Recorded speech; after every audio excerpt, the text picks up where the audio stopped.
तो भाई बड़ी आंत है किस लिए? तो बड़ी आंत जो होता है वो जल का पाचन करता है। इस बात को हमेशा नोट करना है कि भोजन का पाचन इसमें नहीं होती है बल्कि जल का पाचन होता है। और एक और चीज़ बड़ी आंत में बनता है विटामिन B12। विटामिन B12 जो बनता है वो बड़ी आंत में ही बनता है, इस बात को भी ध्यान देना है। बड़ी आंत के 3 भाग होता है जिसको सिकस, सिकम, कोलोन और रेक्टम या मलाशय बोला जाता है। ये 3 भाग होता है, सिकम, कोलोन और रेक्टम। रेक्टम को क्या बोला जाती हैं? मलाशय। जहाँ मल रहता है उसको मलाशय या रेक्टम बोला जाती है। तो बड़ी आंत में लार्ज इंटेस्टाइन है, इसमें 3 ही चीज़ों को चर्चा करना होता है और बड़ी आंत क्या हो जाता है? कंप्लीट हो जाता है। छोटी आंत के बाद भोजन कहाँ जाता है? तो छोटी आंत के बाद भोजन जाता है बड़ी आंत में। यानी आप कह सकते हो कि छोटी आंत के बाद भोजन कहाँ प्रवेश करता है? तो बड़ी आंत में प्रवेश करता है। सिक्कम जो होता है पेट के दाहिने ओर होता है। क्या? सिक्कम जो होता है पेट के दाहिने ओर होता है। और सिक्कम के नीचे देखोगे तो अपेंडिक्स होता है। क्या? अपेंडिक्स होता है। आप किसी को सुने होंगे कि अपेंडिक्स का ऑपरेशन होता है। आप कभी कभी डॉक्टर से सुने होंगे कि अपेंडिक्स से क्या होता है? ऑपरेशन होती है। ऑपरेशन क्यों होता है? तो अपेंडिक्स का दर्द बहुत खतरनाक दर्द होता है। जब बड़ी आंत में घास जो हम खाते हैं और वो नहीं पचता है, घास जो हम लोग खाते हैं वो नहीं घास मीन्स साग एक प्रकार की सब्जी हुआ, वो अगर नहीं पचेगा और अपेंडिक्स में सट गया जाके, तो अपेंडिक्स में सट जाने के कारण वो क्या होता है? एक प्रकार का गांठ के रूप ले लेता है और वहाँ पर दर्द होना स्टार्ट हो जाता है। बाद में डॉक्टर साहब क्या करते हैं? उस अपेंडिक्स को काट के हटा देते हैं। क्या? अपेंडिक्स को काट के डॉक्टर साहब हटा देते हैं। क्यों हटा देते हैं? क्योंकि वो रहे अथवा न रहे कोई फ़र्क ही नहीं पड़ता है। अपेंडिक्स रहे अथवा नहीं रहे कोई फ़र्क ही नहीं पड़ता है। ये क्या है? वेस्टेज ऑर्गन है, इसका कोई मतलब शरीर में नहीं रहता। पहले के लोग घास फूस खाते थे ज़्यादातर। बंदर पहले क्या थे लोग? मानव कहाँ से आया? बंदर का रूप था पहले। तो बंदर लोग घास या फिर जानवर की तरह व्यवहार करना, जानवर की तरह भोजन था पहले। तो उस वक्त अपेंडिक्स का यूज होता था क्योंकि पहले घास फूस का ज़्यादा प्रयोग होता था, तो उस वक्त अपेंडिक्स का प्रयोग था। परंतु अब क्या खाते हो? गेहूँ चावल ये सब खाते हो, तो इसमें अपेंडिक्स का कोई काम नहीं है, क्योंकि अपेंडिक्स का काम ही होती है कि घास फूस चीज़ों को पचाना, यही उसका काम होता है। यानी कह सकते हो कि सेलुलोज को पचाता है ये। और ये सेलुलोज जानवरों में होता है क्योंकि जानवर घास फूस ज़्यादा खाते हैं, इसलिए अपेंडिक्स किस में होता है? तो जानवर में ज़्यादा होता है क्योंकि उसका काम होती है घास फूस को पचाना। लेकिन आप घास फूस नहीं खाते हो, इसलिए अपेंडिक्स का कोई मतलब ही नहीं बनता है। अपेंडिक्स रहता है शरीर में लेकिन उसका कोई मतलब नहीं बनता है मानव में। क्यों? क्योंकि घास फूस बहुत कम खाता है लोग, इसलिए अपेंडिक्स का रहना जरूरी नहीं है।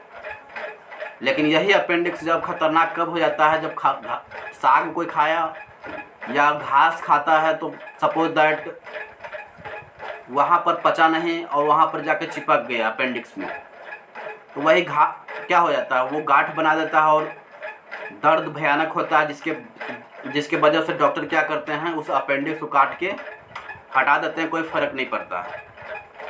तो अपेंडिक्स के बारे में आप समझ गए होंगे कि अपेंडिक्स होता क्या है।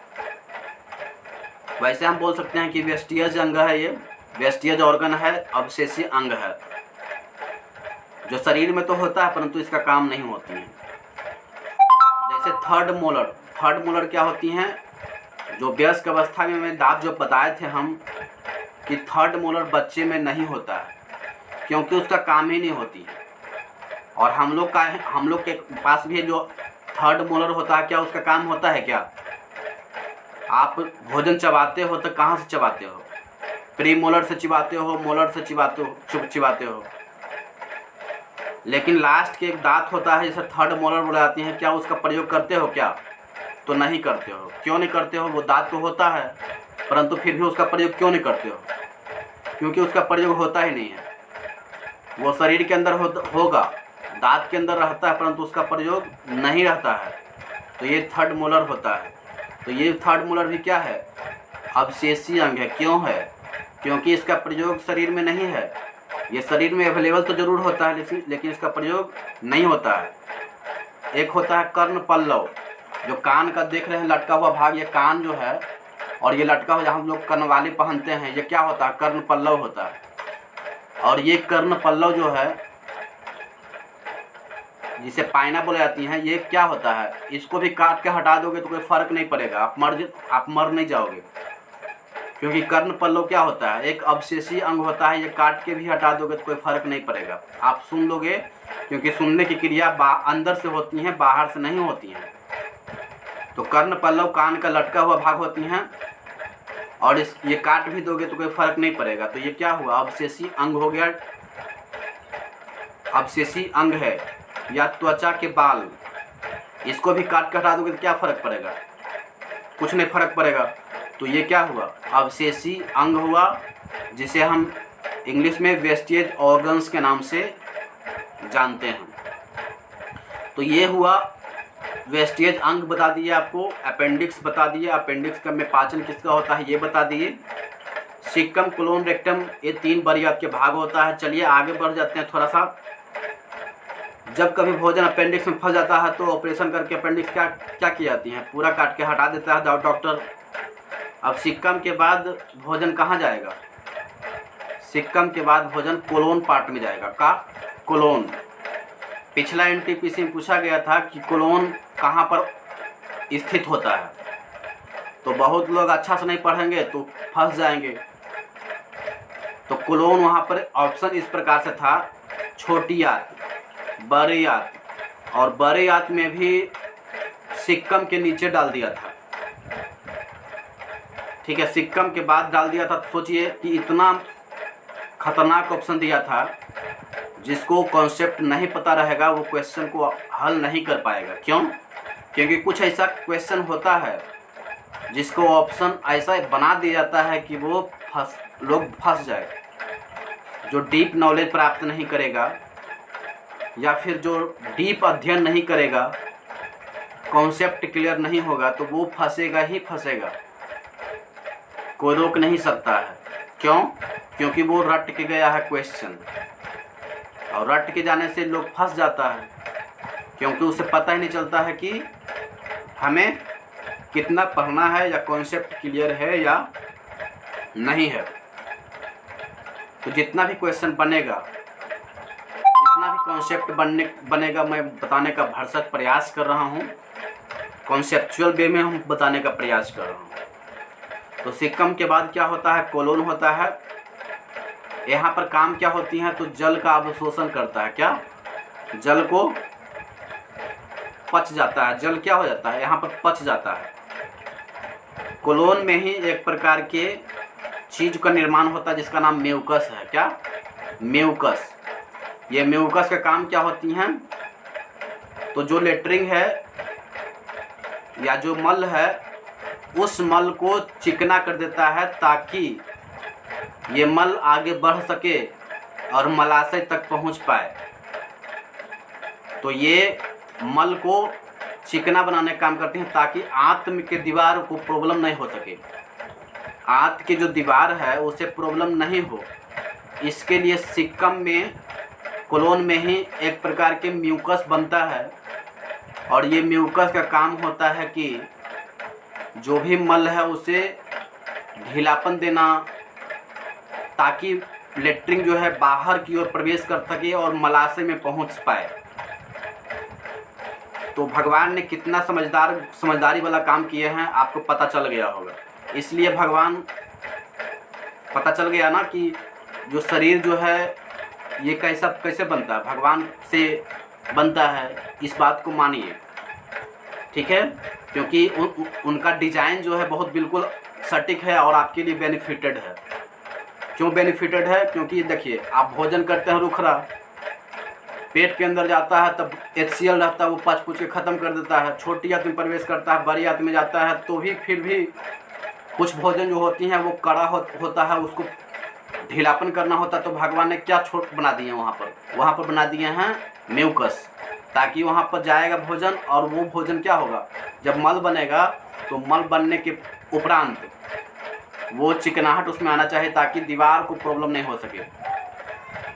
तो ये सब चीज़ आपको समझना पड़ेगा, ताकि भोजन को चिपचिपा बनता है। और म्यूकस का निर्माण, अगर पूछ देगा कि म्यूकस का निर्माण कहाँ होती हैं, तो म्यूकस बनता तो कोलोन में ही है। अब मलाशय में जाकर ये क्या करता है, लेट्रिन को या मल को वहाँ पर इकट्ठा कर देता है और गुद्दा द्वार के द्वारा बाहर निकाल दिया जाता है। तो इतना आपको समझ में आ गया होगा। जल का पाचन यहाँ पर होती हैं, सिर्फ जल का पाचन होती हैं, भोजन का पाचन यहाँ पर नहीं होता है। भोजन का पूर्ण पाचन की बात करेंगे तो भोजन का पूर्ण पाचन जो होता है वो छोटी आंत में ही हो जाता है कंप्लीट। और छोटी आंत में ही एक भाग बताए थे इलियम, जहाँ पर चीज़ों को अवशोषण का काम भी कंप्लीट कर दिया गया होता है। और वहाँ से जब भोजन बढ़ेगा आगे, तब जाके आएगा बड़ी आंत में, जिसे लार्ज इंटेस्टाइन बोला जाता है, जिसको हम पूरी तरह से समझा दिए हैं। सिक्कम, कोलोन, रेक्टम, ये तीन चीज़ बहुत ही इम्पोर्टेंट रोल निभाता है बड़ी आंत में, जिसकी नॉलेज हमें अवश्य होनी चाहिए। तभी आप भोजन का अच्छी तरह से पाचन कर पाओगे। डाइजेशन कंप्लीट हो गया, और डाइजेशन कंप्लीट इतना ही मेन चीज़ होता है, इससे ज़्यादा क्वेश्चन नहीं बनता है। अगर इतना आप करके जा रहे हो एग्ज़ाम में, तो इतना कंफर्म रहोगे कि कभी भी एक भी क्वेश्चन आप छोड़ नहीं सकते हो। क्वेश्चन आएगा तो इतना से ही आएगा, क्योंकि इतना से ही क्वेश्चन बनता भी है। इससे फालतू क्वेश्चन